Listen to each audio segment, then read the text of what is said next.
Infant mortality rate, infant mortality rate क्या आता है? Takes into account the death of the infants within a year after birth.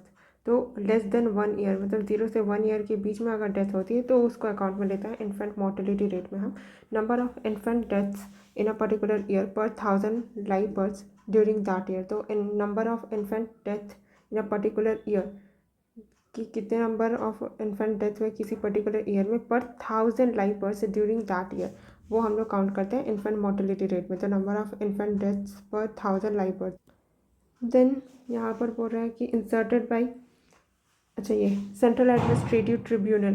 तो ये बात तो हमको पता है कि जो ट्रिब्यूनल है वो हमारे ओरिजिनल कॉन्स्टिट्यूशन में नहीं थी। सेंट्रल एडमिनिस्ट्रेटिव ट्रिब्यूनल है ये, नॉट अ कॉन्स्टिट्यूशनल बॉडी। अच्छा हाँ, ये सेंट्रल एडमिनिस्ट्रेटिव ट्रिब्यूनल, ये administrative tribunal okay constitutional body नहीं है, बट ये इस्टाब्लिश किसके अंदर किया गया है? Under article 323A of the constitution. तो इसके अंदर बनाया गया है सेंट्रल एडमिनिस्ट्रेटिव ट्रिब्यूनल को, लेकिन ये कॉन्स्टिट्यूशनल बॉडी नहीं है। ठीक है, जैसे कि आर्टिकल 323A क्या बोलते हैं कि जो सेंटर है वो सेटअप कर सकती है एडमिनिस्ट्रेटिव ट्रिब्यूनल फॉर ऐसा ऐसा करके। तो इसके इस प्रोविज़न में क्योंकि बोल दिया गया है कि आप एडमिनिस्ट्रेटिव ट्रिब्यूनल बना सकते हैं, इसलिए सेंट्रल एडमिनिस्ट्रेटिव ट्रिब्यूनल बनाया गया है। ठीक है, setup under the prime minister Rajiv Gandhi 1985। Government उस टाइम पे राजीव गांधी जी की गवर्नमेंट थी। 19 बेंचेस हैं all over India and there are currently 19 circuit benches हैं। अ रिटायर्ड हाई कोर्ट जज heads the CAT as the chairman. और जो रिटायर्ड हाई कोर्ट के जज है वो हेड करते हैं सेंट्रल एडमिनिस्ट्रेटिव ट्रिब्यूनल को एज अ चेयरमैन। तो हाई कोर्ट के जज, अब वैसे भी एडमिनिस्ट्रेटिव ट्रिब्यूनल है तो जज ही होंगे ना, तो रिटायर्ड हाई कोर्ट के जज को रख लेते हैं चेयरमैन के रूप में। Members of the CAT are drawn from both judicial and administrative streams, दोनों से ही आएंगे। Orders can be challenged via writ under article 226 to 27 in front of respective High Court. Orders है वो चैलेंज किया गया था, challenge can be challenged via writ under article, पता नहीं क्या लिखा हुआ है। देन पार्ट 14A ये प्रोवाइड करता है ट्रिब्यूनल। ठीक है, तो ओरिजिनल कॉन्स्टिट्यूशन में नहीं था, पार्ट 14A में ट्रिब्यूनल इंसर्ट किया गया by which amendment act? 42nd constitutional amendment act 1976। ये कब हुआ था? इंदिरा गांधी गवर्नमेंट के टाइम पे। ठीक है, तो पार्ट 14A जो कि ट्रिब्यूनल के लिए प्रोवाइड करता है, ये अमेंडमेंट किया गया था 42nd amendment act 1976 during prime minister of Indira Gandhi. ठीक है, बट जो सेंट्रल एडमिनिस्ट्रेटिव ट्रिब्यूनल बनाया गया था वो बनाया गया था राजीव गांधी गवर्नमेंट के टाइम पे। ठीक है, और दूसरी चीज़ ये याद रखनी कि central administrative tribunal constitutional body नहीं है। देन कमिंग टू लोक अदालत, लोक अदालत के बारे में अभी भी इस साल भी क्वेश्चन आया था प्रीलिम्स में। तो लोक अदालत क्या है? Lok Adalat under NALSA act 1987 as per provisions under article 39A free legal services and aid. Lok Adalat है ये क्या है? अंडर नालसा एक्ट 1987 के अंदर इस्टेब्लिश किया गया है as per under article 39A। 39A क्या प्रोवाइड करता है? Free legal services and aid, free legal services and aid. Award made by the Lok Adalat, award made by the Lok Adalat is deemed to be a decree of civil court and no appeal lies against thereto before any court. Means if you are to appeal, a fresh case is filed in lower court. Lok Adalat verdict is not challenged. ठीक है, क्या बोल रहा है? NALSA act 1987 के अंदर, NALSA act 1987 के provision से लोक अदालत इस्टेब्लिश किया गया था under article 39A।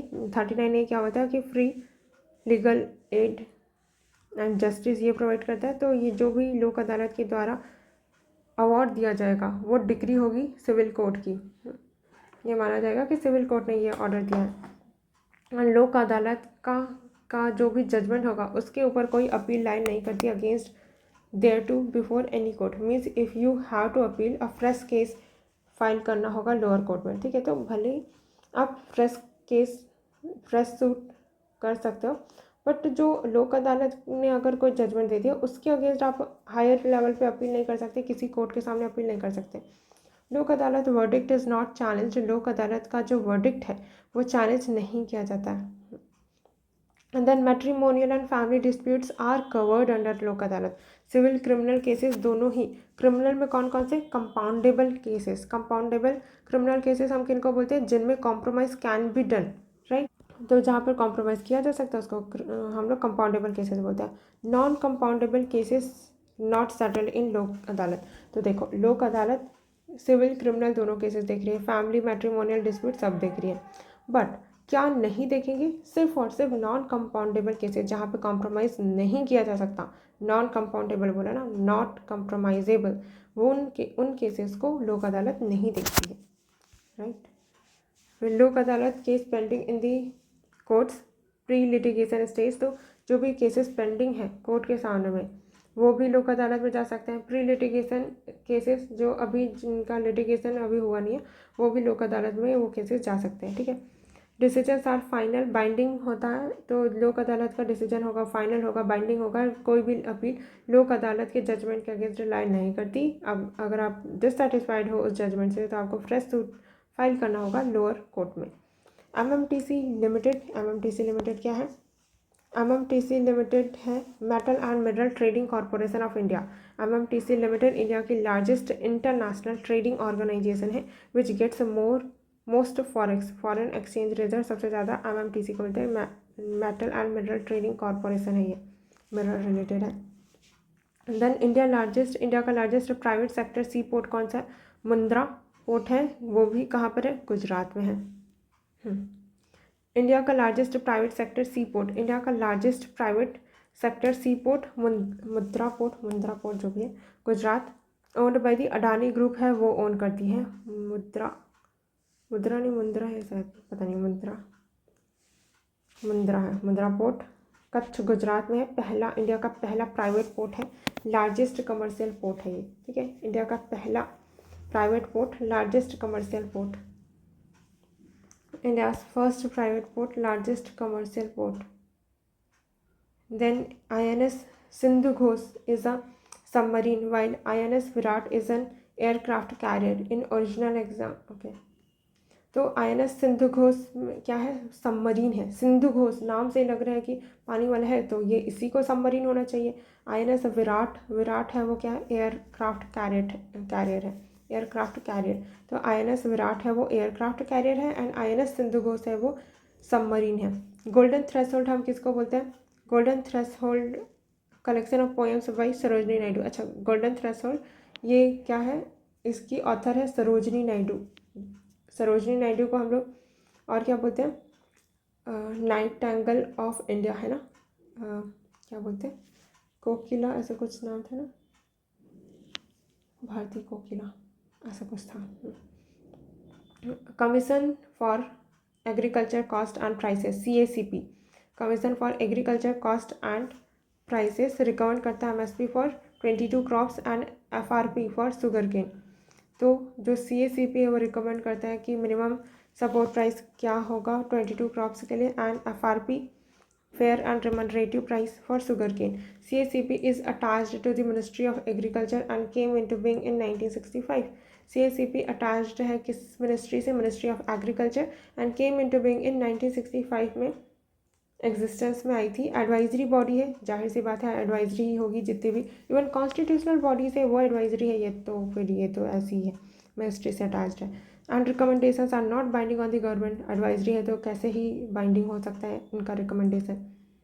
Then Cartagena protocol हमने पढ़ा था, ये GMOs के लिए होते हैं, genetically modified organism. Cartagena is a city in Colombia में एक सिटी है कार्टेजेना, उसी के नाम पे कार्टेजेना प्रोटोकॉल रखा गया इसका नाम। Here the protocol came upon biosafety in 2003 में ये आया था कार्टेजेना प्रोटोकॉल, बायोसेफ्टी के लिए, बायोसेफ्टी, ठीक है।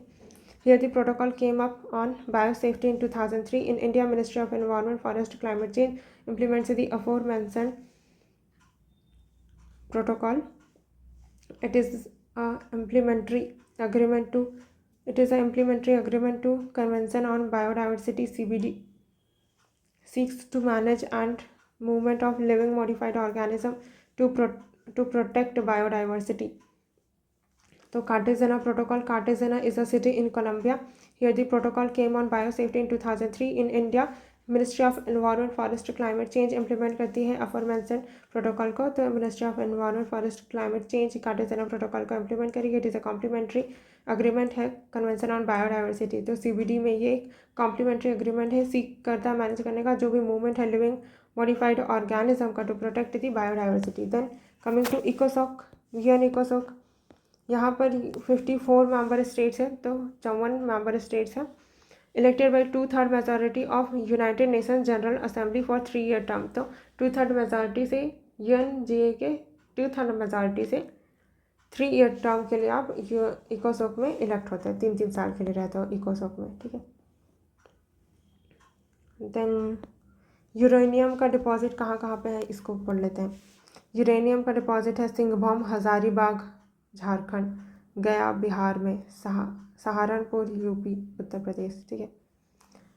तो यूरेनियम कहाँ पर है? हजारीबाग झारखंड में तो है ही, झाड़ू में यूरेनियम है, याद रखना। तो जब भी घर में झाड़ू लगा तो याद रखना कि झारखंड में क्या है, यूरेनियम है। कहाँ कहाँ पे है? तो सिंहभूम में है, हजारीबाग में है। तो देखो सिंह से सिंह याद रख लेना और बाघ से टाइगर याद रख लेना। यहाँ पे क्या है? यूरेनियम है। गया बिहार में, ठीक है। सहारनपुर उत्तर प्रदेश। फिर Zircon mainly in coastal sand of Kerala. तो जो जिरकॉन है ये केरला के कोस्टल सैंड में मिलता है Zircon. Graphite Odisha largest producer है, ग्रेफाइट है। हम लोग जो पेंसिल लिखते हैं उसमें सामने वैसे ये रहता है, ये ग्रेफाइट ही तो ग्रेफाइट का लार्जेस्ट प्रोड्यूसर है उड़ीसा। वैसे भी उड़ीसा बहुत सारे मिनरल्स में इंडिया के लार्जेस्ट प्रोड्यूसर है, तो उड़ीसा के को फर्स्ट में अगर बोले तो हाँ सही हो सकता है। देन क्रिप्स प्रपोजल 1942 में send by the Winston Churchill in 1942। तो उस टाइम पे ब्रिटिश प्राइम मिनिस्टर कौन थे? Winston Churchill. JLN and Maulana Azad were Indian negotiators. Jawaharlal Nehru and Maulana Azad ये इंडियन नेगोशिएटर्स थे। Promised dominion status. तो क्रिप्स मिशन में डोमिनियन स्टेटस दिया गया था, ना कि फुल इंडिपेंडेंस, है ना। तो क्रिप्स प्रपोजल हम इसको ऐसे याद रखेंगे कि डोमिनो का चिप्स, तो dominion status. Jawaharlal Nehru and Maulana Azad, ये मौलाना आज़ाद वही है जिनके नाम पे मेडिकल कॉलेज है ना, मौलाना आज़ाद मेडिकल कॉलेज, MAMC जिसको बोलते हैं। तो ये then promised dominion status and offer to create constitution making body. Then Constituent Assembly would have members nominated by the princely states and elected from provinces. तो Constituent Assembly है। तो Cripps proposal में establishment of constitution making body की बात की गई थी। तो Constituent Assembly would have members nominated by the princely state से मेंबर नॉमिनेट होके आएंगे and elected from the provinces. तो प्रोविंसेस से इलेक्ट होके प्रिंसली स्टेट से नॉमिनेट हो गए। Any province not prepare to accept Constitution would have the right to sign a separate agreement with the British regarding its future status। तो Cripps proposal में ये बोला गया था कि कोई भी प्रोविंस अगर एक्सेप्ट नहीं करता है कॉन्स्टिट्यूशन को, जो ये कॉन्स्टिट्यूएंट असेंबली बनाई जाएगी उसके द्वारा जो कॉन्स्टिट्यूशन बनाया जाएगा, अगर कोई भी प्रोविंस उसको एक्सेप्ट नहीं करता है वुड हैव द राइट, तो उनके पास ये राइट होगा कि वो साइन कर सकते हैं एक सेपरेट अग्रीमेंट ब्रिटेन के साथ रिगार्डिंग द फ्यूचर स्टेटस उनका क्या होगा इसके रिगार्डिंग। देन अराकू वैली कहाँ है? In Eastern Ghat of Andhra Pradesh. Araku Valley Andhra Pradesh की ईस्टर्न घाट में आंध्र प्रदेश, ठीक है। मेरे फ्रेंड लोग भी गए थे अराकू वैली घूमने, आंध्र प्रदेश गए थे, क्योंकि वाइजैग भी कहाँ है, विशाखापट्टनम भी कहाँ है, आंध्र प्रदेश में। देन फेमस फॉर कॉफ़ी के लिए फेमस है Araku Valley famous for coffee. Araku Valley in Eastern Ghat of Andhra Pradesh famous for coffee, right. Then atomic minerals में कौन कौन से एटॉमिक मिनरल्स है? यूरेनियम है, thorium, beryllium, zirconium, lithium, tantalum, niobium. Then calcium monazite sands have thorium and cerium.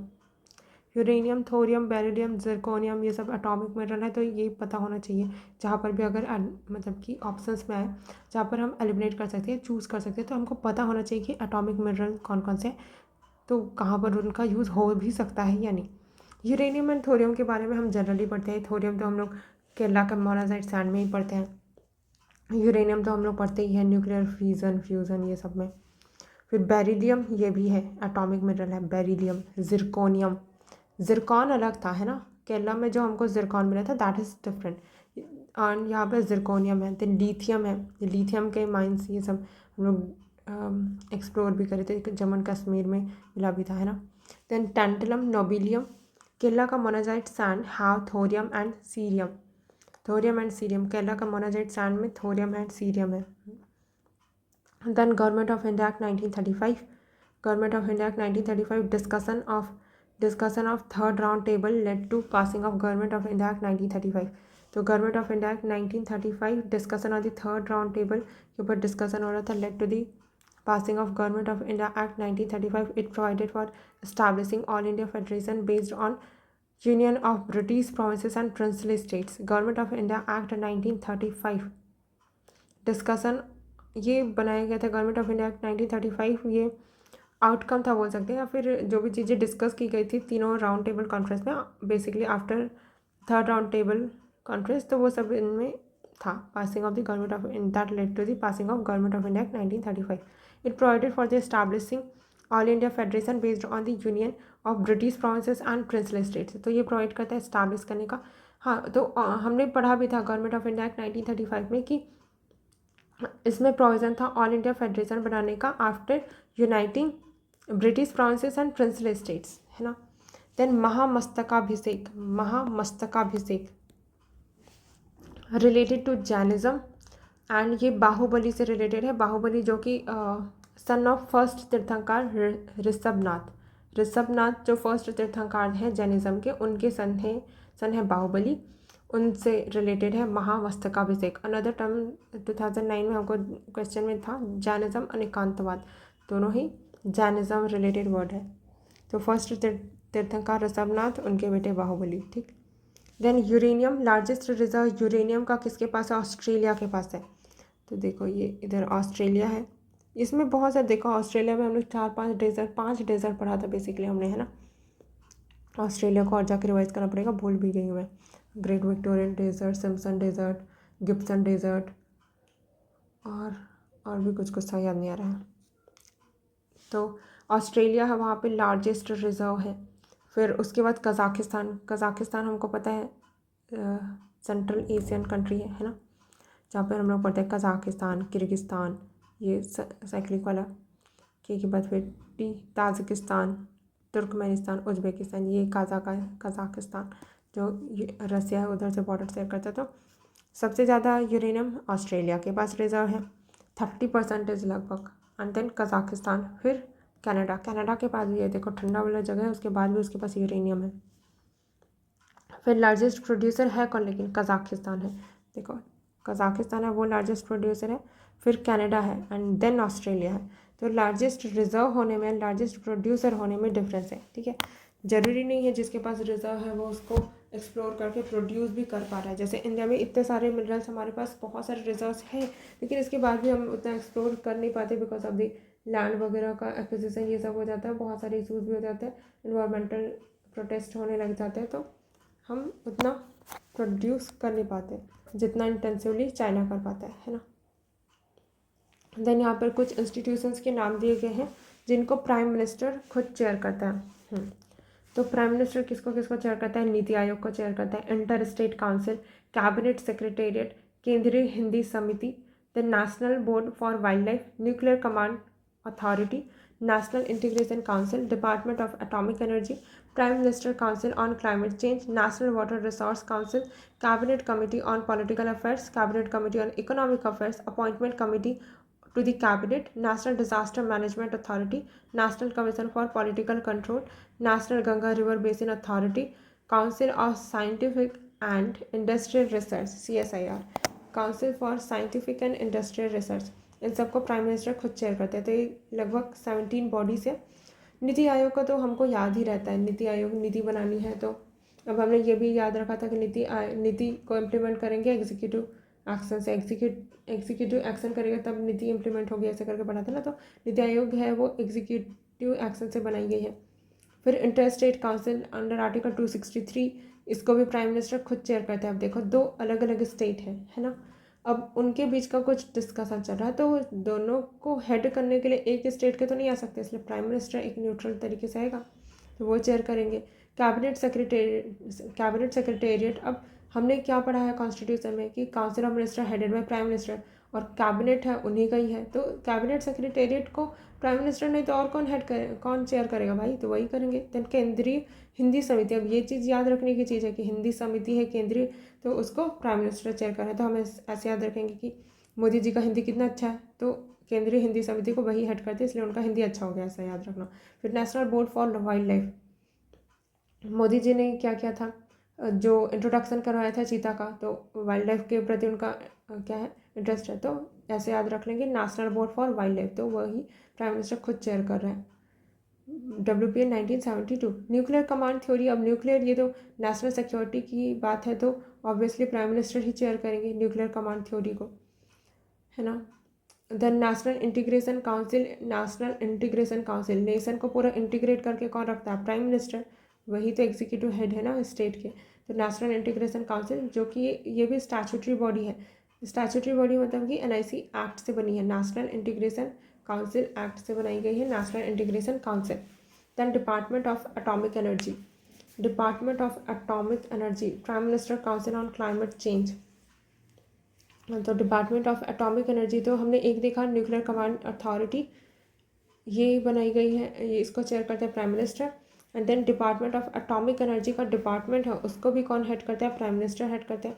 Prime minister council on climate change, climate change हो रहा है अब इंटरनेशनल मामले में, यही तो चल रहा है सबसे ज़्यादा क्लाइमेट चेंज, तो इसको प्राइम मिनिस्टर खुद हेड कर रहे हैं, ताकि इंटरनेशनल मीडिया में क्या हो सके, इंडिया का रेपुटेशन है वो मेंटेन कर सके हम। तो क्लाइमेट चेंज के जो prime minister council on climate change, उसको हेड करते हैं प्राइम मिनिस्टर खुद। फिर प्राइम मिनिस्टर है वाटर हेल्थ का भी तो ध्यान रखेंगे, तो वाटर रिसोर्स काउंसिल, तो नेशनल वाटर रिसोर्स काउंसिल को प्राइम मिनिस्टर खुद चेयर करते हैं। फिर ये 3 कमिटीज़ पार्लियामेंट्री बोलती हूँ, कैबिनेट कमिटीज़, ये जो 3 है, आप इकोपोल इनको आप मतलब कि Appointment Committee to the Cabinet, then Cabinet Committee on Political Affairs, Cabinet Committee on the Economic Affairs, इन तीनों को ही प्राइम मिनिस्टर खुद चेयर करते हैं। फिर National Disaster Management Authority, National Disaster Management Authority NDMA, इनको भी प्राइम मिनिस्टर खुद चेयर करते हैं। The National Commission for Population Control, National Commission for Population Control को, पॉपुलेशन को भी कंट्रोल करेंगे प्राइम मिनिस्टर, बट उसके बाद भी इंडिया तो वर्ल्ड का सबसे मोस्ट पॉपुलस कंट्री बन चुका है, population Control, National Commission for Population Control. फिर हम इसको ऐसे याद रखेंगे कि मोदी जी ने पॉपुलेशन कंट्रोल करने के लिए खुद ही शादी नहीं की है, तो याद रहेगा हमको National Commission for Population control.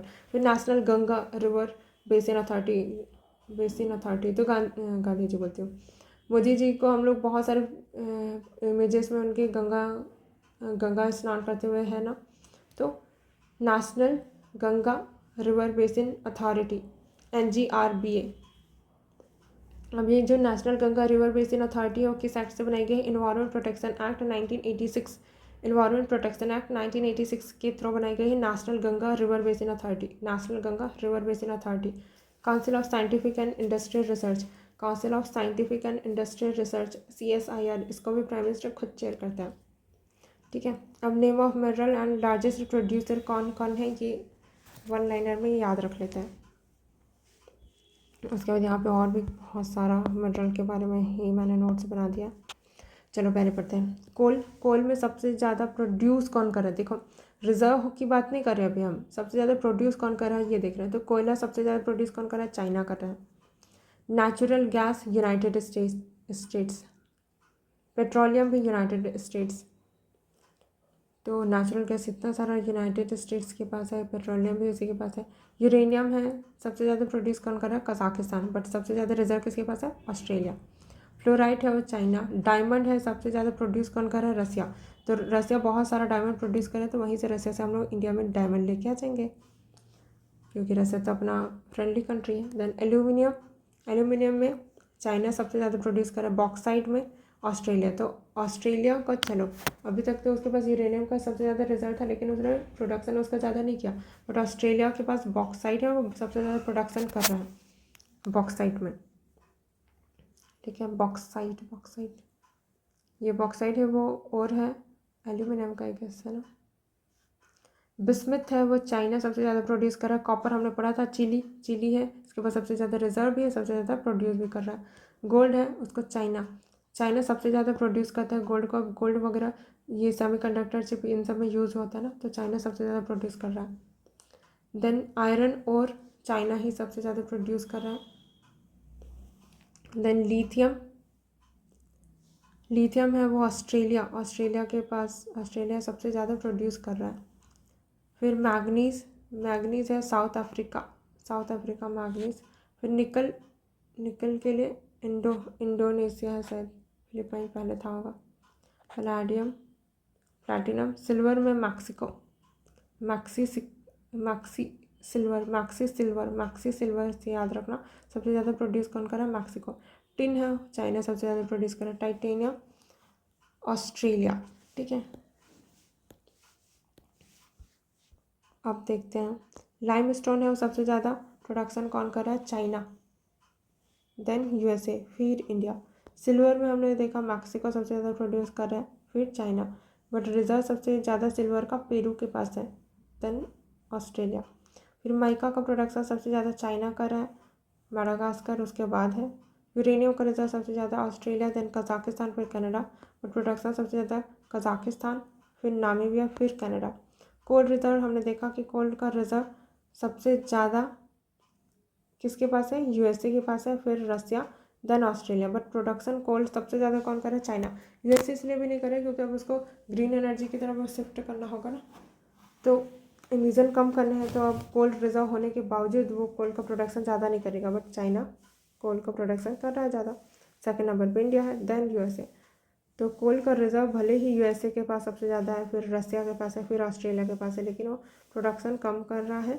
China ज़्यादा कर रहा है, फिर इंडिया, फिर यूएसए, क्योंकि उसको एमिशंस कम करने हैं कार्बन डाइऑक्साइड के। फिर मोनाजाइट है, ये सबसे ज़्यादा रिजर्व किसके पास है?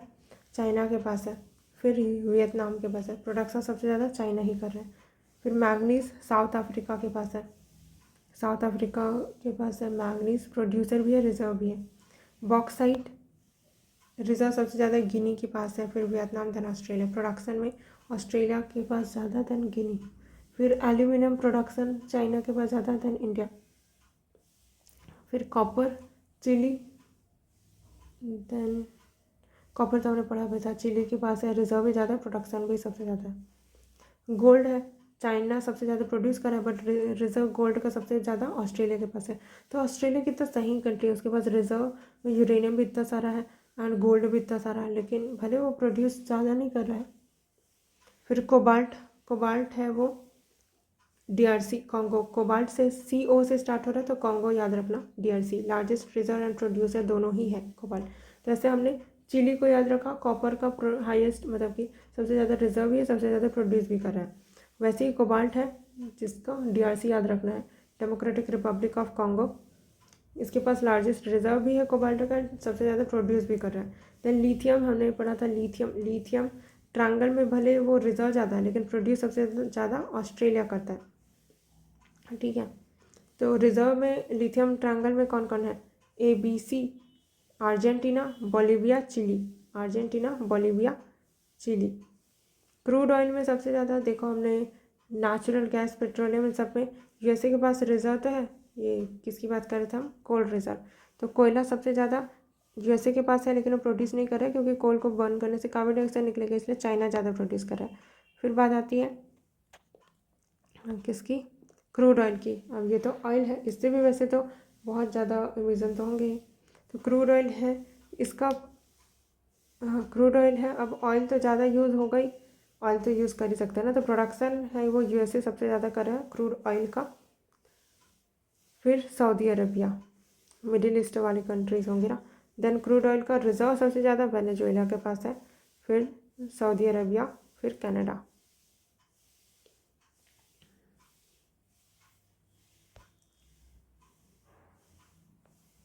डायमंड प्रोडक्शन में तो रसिया सबसे आगे है, फिर बोट्सवाना, फिर कनाडा। प्लैटिनम में साउथ अफ्रीका के पास सबसे ज़्यादा रिजर्व है, देन रसिया। प्रोडक्शन में 70% तो साउथ अफ्रीका ही प्लैटिनम बना रहा है। तो प्लैटिनम का हम लोग पढ़ते भी है ना, प्लैटिनम अब्जॉर्ब करता है वो जो प्लेट रहता है कुछ, तो साउथ अफ्रीका है, लगभग 70% प्रोडक्शन दिख रहा है। मार्बल हमको कहाँ कहाँ पे मिलता है? राजस्थान, जम्मू कश्मीर, गुजरात। यहाँ पे मार्बल है, राजस्थान, जम्मू कश्मीर, गुजरात। तो Rajasthan, Jammu Kashmir, Gujarat.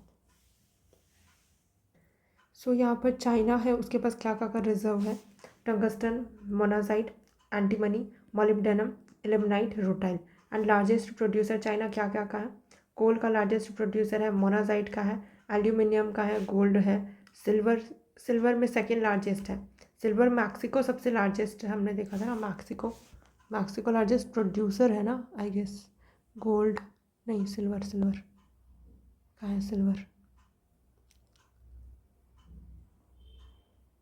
Where is silver? Yes, production में मैक्सिको है, बट रिजर्व की बात करें तो पेरू के पास है, बट पेरू के पास रिसोर्सेज नहीं होंगे तो सिल्वर को एक्सट्रैक्ट नहीं कर पाएंगे, तो रिजर्व बच जाता है। देन चाइना है और सेकेंड लार्जेस्ट है सिल्वर में। फिर लार्जेस्ट प्रोड्यूसर क्या क्या में है? कोल में, मोनाजाइट में। मोनाजाइट चाइना इंडिया में भी बहुत सारे, लेकिन लार्जेस्ट प्रोड्यूसर चाइना है। एल्यूमिनियम में भी चाइना लार्जेस्ट प्रोड्यूसर है। गोल्ड में silver, lead, zinc, mica, lime stone, tungsten, antimony, cadmium, molybdenum, graphite, vanadium, ilmenite, rutile, then granite, right? Then Australia वो लार्जेस्ट रिजर्व है जिरकॉन का, आयरन हेमाटाइट का, gold का। तो हमने देखा भी था ऑस्ट्रेलिया के पास यूरेनियम का लार्जेस्ट रिजर्व है। निकल का सेकेंड लार्जेस्ट रिजर्व है। निकल का इंडोनेशिया हमने देखा था कि वो लार्जेस्ट रिजर्व में से। Then lead, zinc. फिर लार्जेस्ट प्रोड्यूसर में लिथियम है। ऑस्ट्रेलिया सबसे ज़्यादा लिथियम प्रोड्यूस करता है। भले लिथियम का लार्जेस्ट रिजर्व हमको ABC में दिखता है, अर्जेंटीना, बोलिविया एंड ABC, चिले।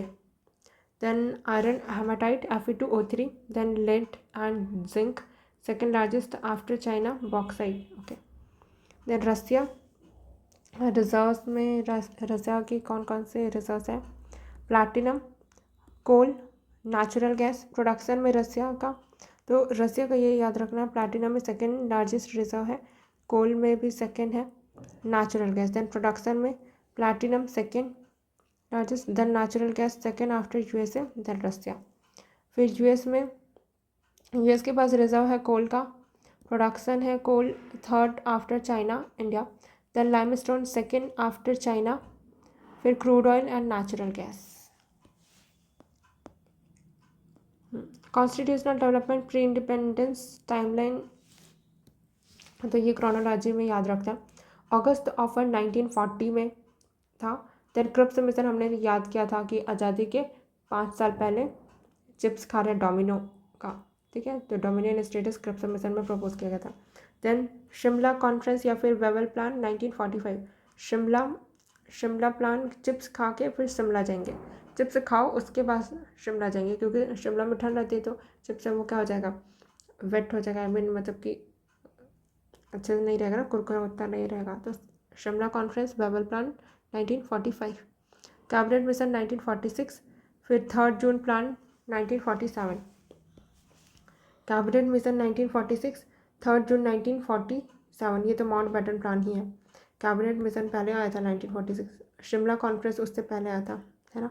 तो कैबिनेट मिशन 1946, उसके बाद 3 जून माउंट बैटन प्लान 1947। तो अगस्त ऑफर 1940, उसके बाद फिर क्रिप्स मिशन 1942, फिर है शिमला कॉन्फ्रेंस या वेवल प्लान 1945। शिमला कब जाएंगे? 1945। अब आज़ादी के 2 साल पहले, बस 2 साल बचे आज़ादी को, उससे पहले शिमला घूम के आ जाता है। Shimla Wavell plan 1945, then cabinet mission 1946, 3 June plan 1947, cabinet mission 1946, 3 June plan 1947। Then on non align movement, तो नॉन अलाइन मूवमेंट है, इसके बारे में देखते हैं। बारदुंग कॉन्फ्रेंस से ये बनाई गई थी। बारदुंग लिखा हुआ, बारदुंग पता नहीं क्या है।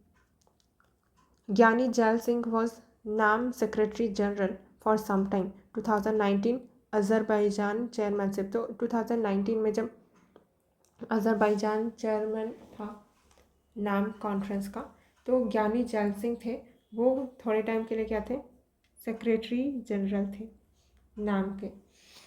Then based on the Asia Africa Bandung conference of 1955, Indonesia, Bandung conference 1955। So on non aligned movement में Giani Zail Singh was non aligned movement secretary general for some time, तो कुछ टाइम के लिए थे Giani Zail Singh. Secretary general for some time Bandung conference, ठीक है, बारदुम conference या बांदुम conference जो भी 1955 में इंडोनेशिया में हुआ था। तो ये based on Asia Africa, Bandung conference of 1955 Indonesia. First session Belgrade in 1961, first session कहाँ हुआ था? बेलग्रेड में in 1961। Laid foundation for NAM during cold war.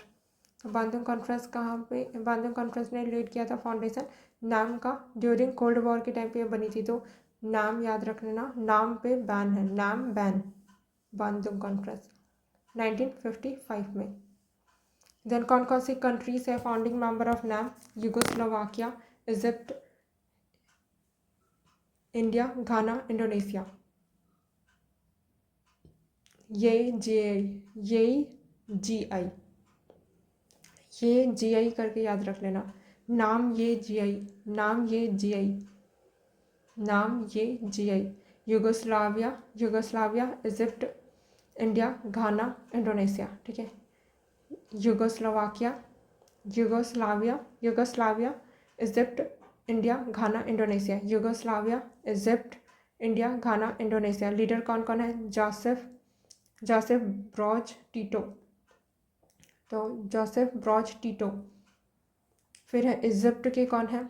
Gamal Abdel Nasir, तो अब्देल नासिर, इजिप्ट में नासिर, जीए नासिर। इंडिया से थे जवाहरलाल नेहरू, घाना से थे नक्रुमा, देन इंडोनेशिया सुकार्नो, ठीक है। तो नाम के फाउंडर कौन कौन से थे? ये जीआई, तो यूगोस्लाविया, इजिप्ट, इंडिया, घाना, इंडोनेशिया। यूगोस्लाविया से थे टीटो, युगो तक टीटो, यही याद रखा था हमने। फिर Egypt Nasser, Gamal Abdel Nasser. फिर India Jawaharlal Nehru, Ghana Nkrumah, then Indonesia Sukarno. फिर स्टॉक एक्सचेंज में कंट्री कौन कौन सी थी? स्टॉक एक्सचेंज में निक्केई, ये स्टॉक एक्सचेंज इंडेक्स है, ओके।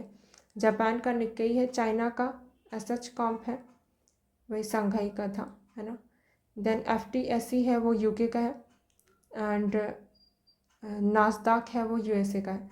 तो ये याद रखना है। यूगोस्लाविया का टीटो है, इजिप्ट का है Nasser, Ghana Nkrumah, Indonesia Sukarno. Then organisation and उनका हेडक्वार्टर, तो एडीबी का मनीला फिलीपाइंस या फिर मंदालयंग जो भी। फिर अपेक का Asia Pacific Economic Cooperation, APEC Singapore. Then Association of South East Asian Nation, ASEAN, Indonesia Jakarta. तो आसियान का क्या है? Indonesia Jakarta. Asia Pacific Economic Cooperation, Asian Pacific तो Singapore. And Association of South East ASEAN Asian Nation, तो Asia है हमारा, कौन सा आसिया है हमारा? इंडोनेशिया जकार्ता, ठीक है,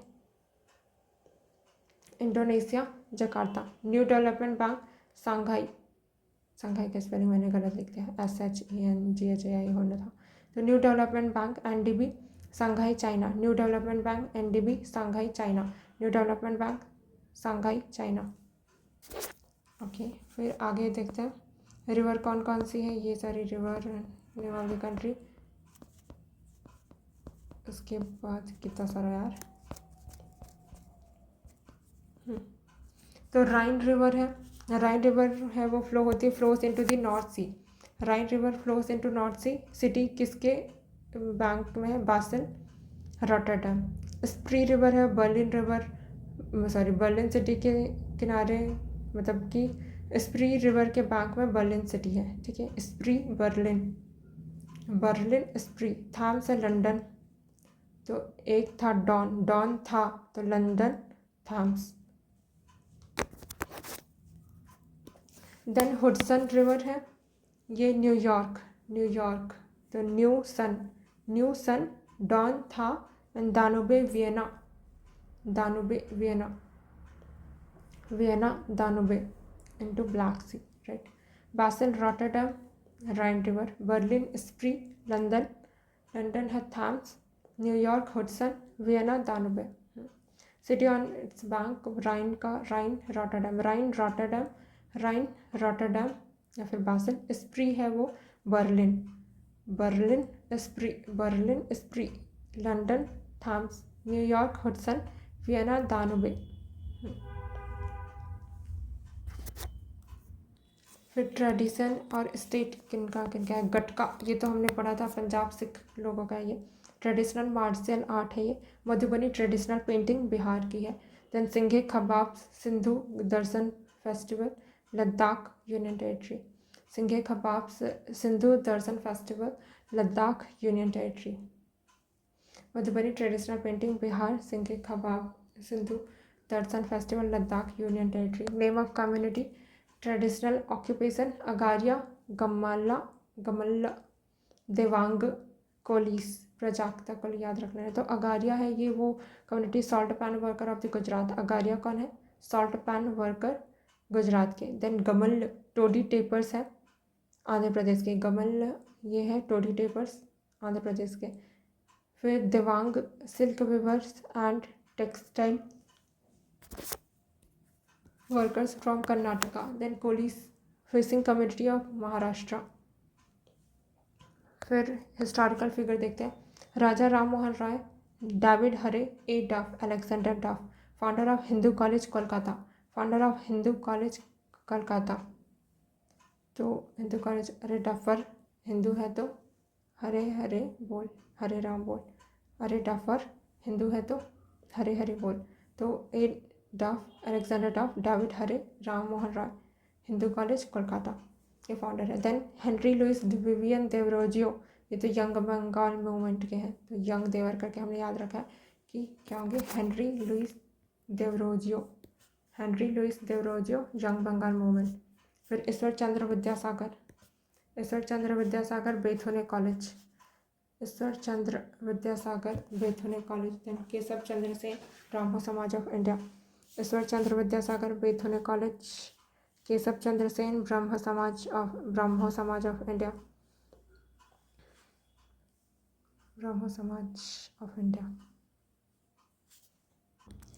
ईश्वर चंद्र विद्यासागर बेथुने कॉलेज. तो बेथुने विद्या के सागर हो, बैठिए आप, ऐसे करके याद रखा था. फिर केशव चंद्र सेन, ब्रह्मो समाज ऑफ इंडिया. ब्रह्म के केस करके याद रख लेना. ब्रह्म भगवान है ना, ब्रह्मा भगवान, उनके केस. तो Brahmo Samaj of India Keshav Chandra Sen, Brahmo Samaj of India. Raja Ram Mohan Roy, David Hare and A Duff, इनको याद रखना. Hindu College Kolkata. Henry Louis Vivian Derozio Young Bengal movement. Then Ishwar Chandra Vidyasagar Bethune College. फिर केशव चंद्र सेन, ब्रह्मो समाज ऑफ इंडिया. ब्रह्मो समाज बोल के नहीं रुकना. ब्रह्मो समाज ऑफ इंडिया ये है केशव चंद्र का. ये सेपरेट फैक्शन था ब्रह्मो समाज का. Then Mahatma Gandhi, founder of Ahmedabad textile labour association. Mahatma Gandhi ji किससे रिलेटेड थे? Ahmedabad textile labour association. Ahmedabad textile, यही तो वो है ना, textile. Okay, Ahmedabad textile labour association. Then N M Joshi, Narayan Malhar Joshi, social service league and AITUC के मेंबर भी थे. All India trade union council के मेंबर भी थे, है ना. तो N M Joshi, social service league. फिर जेबी कृपलानी, फाउंडर प्रजा सोशलिस्ट एंड प्रजातंत्र पार्टी. प्रजा के लिए काम करने वाले की कृपा होगी. देन आगे देखते हैं. तो ये वाला जेबी कृपलानी याद रखना, प्रजा सोशलिस्ट प्रजातंत्र पार्टी. देन फॉस्फोरस ट्राइक्लोराइड कहाँ यूज़ होता है? फार्मा में, जर्मिसाइड, प्लास्टिसाइजर. फॉस्फोरस का ट्राइक्लोराइड ये फार्मास्यूटिकल में यूज़ होता है, जर्मिसाइड में. देन प्लास्टिसाइजर में भी यूज़ होता है. देन मर्क्यूरिक ऑक्साइड पर preservatives, cosmetic, antiseptic etcetera. Mercuric oxide preservative में यूज़ होता है, कॉस्मेटिक में यूज़ होता है, antiseptic etcetera. Graphite electric products में यूज़ होता है, ग्रेफाइट. देन क्योंकि नॉन कंडक्टर होता है ना। फिर नाइट्रोग्लिसरीन डायनामाइट या फिर एक्सप्लोजिव सब्सटेंसेस में यूज़ होता है। नाइट्रोग्लिसरीन डायनामाइट या फिर एक्सप्लोजिव सब्सटेंस में। ग्रेफाइट को कहाँ यूज़ करते हैं? इलेक्ट्रिक प्रोडक्ट्स में। Mercuric oxide preservatives, cosmetics, antiseptic etcetera. Phosphorus trichloride, pharma, germicide, plasticisers. Phosphorus trichloride, pharma, germicides, plasticisers. Then city में कांच सिटी फ्रांस में है। देन डावोस है वो स्विट्ज़रलैंड। स्वीट डाइवोर्स याद रखना, स्वीट डाइवोर्स तो स्विट्ज़रलैंड, डावोस याद रहेगा। फिर रोनाल्ड गैरोस, रोनाल्ड कहाँ का है? इंग्लैंड का है। नहीं, फ्रांस लिखा है। रोनाल्ड, रोलांड, रोलांड नहीं, रोनाल्ड था ना। गैरोस फ्रांस का तो नहीं था I guess. Roland, let me check. Roland Garros, Roland Garros कौन सा क्वेश्चन था?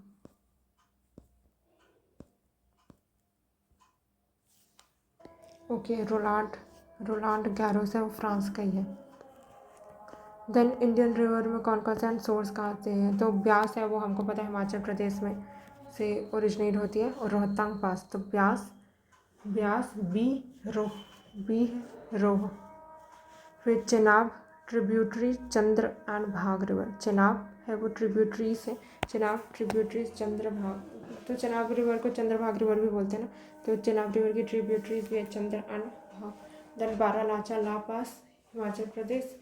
फिर okay, Baralacha La pass Himachal Pradesh. Ravi Kangra Himachal Pradesh. Sutlej lake Langa Tibet. Narmada Son tributary of Yamuna. Amarkantak MPCG border, Narmada Son tributary of Yamuna, Amarkantak MPCG border. Alaknanda tributary of Ganga. Badrinath Uttarakhand. Krishna Mahabaleshwar Maharashtra. Godavari Trimbakeshwar Nashik Maharashtra. Then next question, organisation of the petroleum exporting countries. OPEC member कौन कौन से हैं? Organisation of OPEC का full form क्या है? Organisation of the petroleum exporting countries. Petroleum export करने वाली countries कौन कौन सी है? ये तो हम पढ़ रहे थे ना ओपेक मेंबर्स।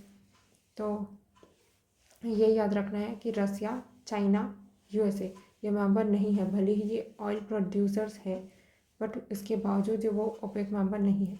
हेडक्वार्टर ओपेक का कहाँ पे है? Vienna Austria. And headquarter is not non OPEC country. तो ऑस्ट्रिया जहाँ पर इसका हेडक्वार्टर है वो खुद कंट्री भी ओपेक का मेंबर नहीं है। तो ये भी याद रखना है कि headquarter is non OPEC country. अब कौन कौन सा? पहले इक्वाडोर था मेंबर ओपेक का, अब नहीं है। वेनेजुएला,